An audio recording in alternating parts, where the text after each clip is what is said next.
ఆయన పరీక్ష చేస్తా ఉన్నారు. చూడండి, మాస్టర్‌కి పరీక్ష ఎడతావా? స్టూడెంట్‌కి పరీక్ష ఎడతారా? చూడు అలాగే ఉందండి. స్టూడెంట్ ఎళ్ళి మాస్టర్‌కి పరీక్ష ఎట్టినట్టుంటది. గనుక ఈరోజు చాలా మంది ఎలా ఉంటారంటే దేవునికి పరీక్షలు పెడతారు.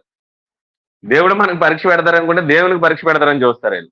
గనుక మనం తెలుసుకోవాల్సినటువంటి విషయం ఏంటంటే, ఆయన ఈ ఎడారిలో ఆహారం ఇయ్యగలడా?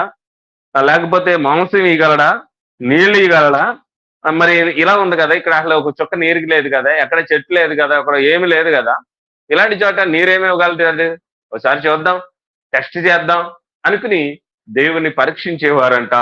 దేవుణ్ణి పరీక్షించి పెట్టేవారంట. అప్పుడు ఆయనకి అసాధ్యమైంది ఏముంది?